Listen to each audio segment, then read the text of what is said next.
गोरिया कोठी में बैठे हुए सामंतवादियों को मैं एक संदेश भेजना चाहता हूं यहां से। इस बार गोरिया कोठी विधानसभा में हम सामंतवाद की छाती पर चोट करेंगे और लालटेन को वोट करेंगे। लॉकडाउन के समय जब हम बाहर फंस गए थे तब इसी सरकार से आस लगाई थी, पर सरकार ने हम सब लोगों की तरफ से बिल्कुल मुंह फेर लिया।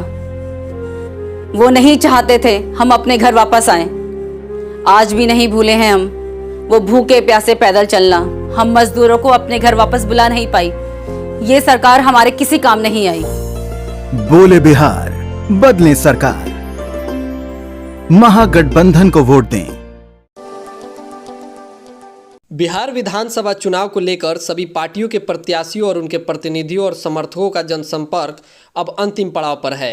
आज गोरिया कोठी विधानसभा से राजद प्रत्याशी नूतन वर्मा के पुत्र आलोक वर्मा उर्फ सन्नी वर्मा के नेतृत्व में बसांव बिनटोली में एक नुक्कड़ सभा का आयोजन किया गया, जहां उनके द्वारा दिए गए क्रांतिकारी भाषण से लोगों को तालियां बजाने के साथ साथ सोचने पर भी मजबूर किया। उन्होंने नीतीश सरकार और गोरिया कोठी के सामंतवादी विचारधारा के लोगों पर जमकर प्रहार किया। वहीं सभा में उपस्थित ग्रामीणों ने एक स्वर में लालटेन छाप पर बटन दबाने का संकल्प लिया। उपस्थित सभी समाजवादियों को मेरा हाथ जोड़ के प्रणाम। हम सभी जानते हैं 2020 का विधानसभा चुनाव अपने अंतिम पड़ाव पे पहुंच चुका है। दुश्मन बहुत शातिर है, अपने बिलों से निकल के हर क्षण हमला कर रहा है। हमें सावधान रहना है, चौकन्ना रहना है, संभल के रहना है।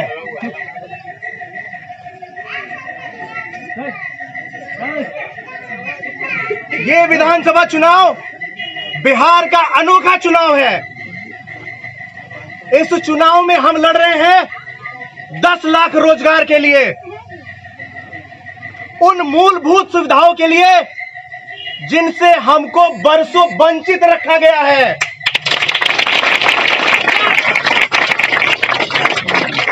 हमारे विद्यालयों में शिक्षक नहीं हैं, हमारे बच्चे अच्छी शिक्षा नहीं ले पाते हैं, हमारे अस्पतालों में दवाइयां नहीं हैं, बेड नहीं है, डॉक्टर नहीं है, जिसके अभाव में हमारे लोग अस्पताल में मर जाते हैं।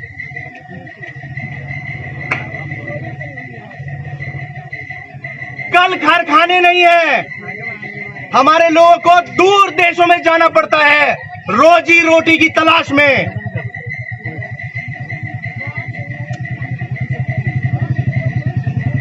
मैं आप सबसे सिर्फ एक आग्रह लेकर आया हूं, ध्यान रखिएगा, जो ये सदन है, विधानसभा का सदन, यहां से आप जिसको भी चुनकर भेजते हैं वो आपका वकील होता है, आपकी वकालत करता है, आपका मुकदमा लड़ता है। ध्यान रखिएगा, अगर हमने सही वकील भेजा तो हमारे हक की लड़ाई लड़ेगा, हमें बेल दिलाएगा। अगर गलत वकील भेज दिया तो जेल सुनिश्चित है।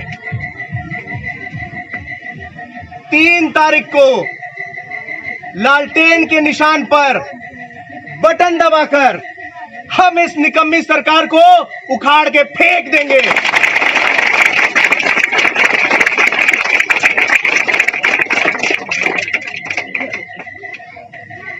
हम सब अभाव में जीते हैं, जीते आए हैं। हम सब सताए हुए लोग हैं। जिन्होंने हमें सताया है वो अपने महलों में, अपनी कोठियों में ठंडी हवा खा के आराम फरमाते हैं। हम धरती का सीना चीर के फसल उगाते हैं, मेहनत करते हैं। हम सब शोषित हैं। जिन शोषितों के सीने में शोषण की आग दहकती हो, ये 3 नवंबर आज उन्हें दे रही चुनौती है।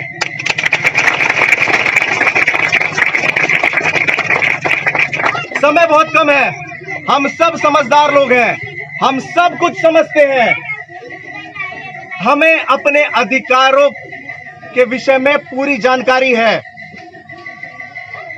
हम अपना मतदान उस सरकार को देंगे जो हमारे मान सम्मान की लड़ाई लड़ेगा, जो ये सुनिश्चित करेगा कि हमारे बच्चों का भविष्य सुरक्षित रहे। हम इस बार तेजस्वी जी की सरकार बनाने जा रहे हैं।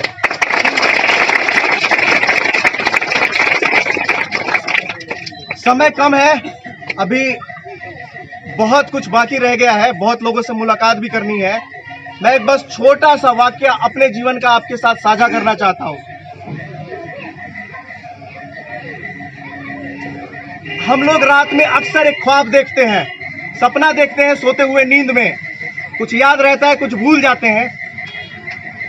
कुछ दिन पहले मैंने भी एक सपना देखा था।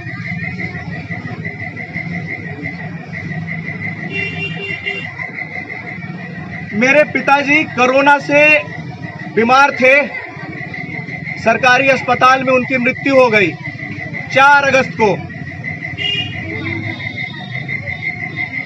कोरोना का संक्रमण उनको समाज सेवा करते हुए ही लगा था।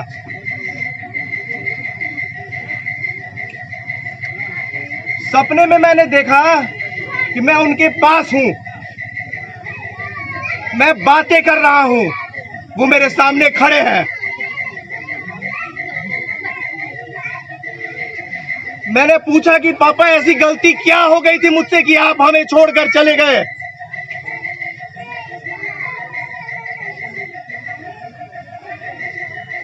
मतलब इत्तेफाक से ये ख्वाब मुझे याद रह गया। नॉर्मली भूल जाते हैं लोग, हम सब भूल जाते हैं, लेकिन ये एक ख्वाब मुझे याद रह गया। इसका कोई मतलब था जो मैं आखिरी में बताऊंगा। तो मैं उनसे बात कर रहा था, मैंने पूछा कि पापा ऐसी क्या बात हो गई कि आप हमसे छोड़कर चले गए? हमसे क्या गलती हो गई थी? हम कहां चूक गए? समय पर अस्पताल लेकर गए, डॉक्टरों ने जो कहा वो किया, दवाइयां दी, जो कर सकते थे वो सब किया। हमसे क्या गलती हो गई थी? उन्होंने कहा कि बेटा तुमसे कोई गलती नहीं हुई थी, तुमने सब किया। तुमने ऑक्सीजन का ख्याल रखा, तुमने बीपी चेक किया, तुमने ब्लड पल्स रेट चेक किया, ऑक्सीजन लेवल चेक किया, दवाइयां खिलाई, खाने पीने का ख्याल रखा। तुमसे कोई गलती नहीं हुई है, तुमने सब काम ठीक किया। लेकिन ये जो सरकार है इसने कुछ ठीक नहीं किया। इन्होंने अपने डॉक्टरों के साथ अच्छी सुविधा नहीं रखी, संसाधनों की व्यवस्था नहीं की, डॉक्टरों ने समय पे आके सही चीज नहीं देखी, नर्स ने अपना काम सही से नहीं किया, सही जांच नहीं हुई। हत्यारे मंगल पांडे से मैं पूछना चाहता हूं, क्या कर रहे थे? कहां थे वो 14 दिन जब हर घर में कोई मर रहा था? एनएमसीएच में हर 5 मिनट में कोई ना कोई मर जाता था। दिल्ली की सरकार में घर में इलाज सुनिश्चित किया जाता है, हमारे यहां मरने के लिए छोड़ दिया जाता है। हम सबको मिलकर ये ध्यान रखना होगा, अगर 3 तारीख को हमने सही काम किया, अगर हिंदू भाई ने सही काम किया, मुसलमान भाई ने सही काम किया, कोयरी कुम्हार ने सही काम किया, यादव भाई ने सही काम किया, कुर्मी भाई ने सही काम किया, नोनिया भाई ने सही काम किया, हर जाति के लोगों ने सही काम किया और सही जगह बटन दबाया, यहां पे सब कुछ सही हो जाएगा।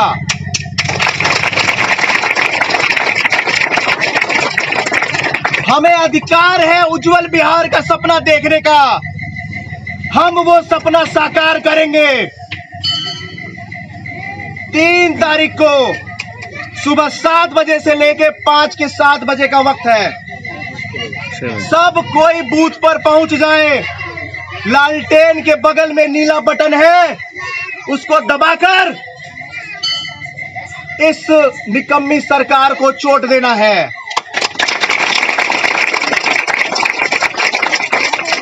और गोरिया कोठी में बैठे हुए सामंतवादियों को मैं एक संदेश भेजना चाहता हूं यहां से।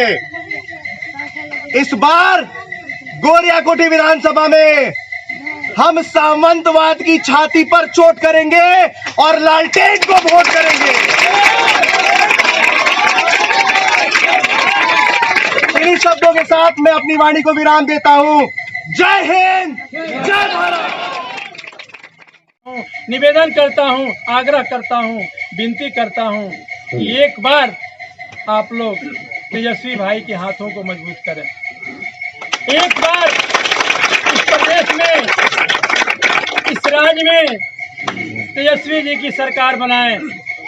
और मैं दावा के साथ, पूरी जिम्मेवारी के साथ मैं आशा उम्मीद करता हूं कि शायद ये बिहार का प्रथम चुनाव है, पहला चुनाव है जो मुद्दा पर हो रहा है। बाबूजी से लड़कर पटना आए थे पढ़ाई के लिए, अब फिर कहेंगे कि दिल्ली जाना है नौकरी के लिए, तो क्या जाने देंगे? क्या फायदा हुआ ऐसी पढ़ाई का, बताइए। गरीब लड़की को एक तो साइकिल दे दिया, हो गया। नौकरी कौन देगा? का अचार डालेंगे ऐसी डिग्री का हम। बोले बिहार, बदले सरकार। महागठबंधन को वोट दें।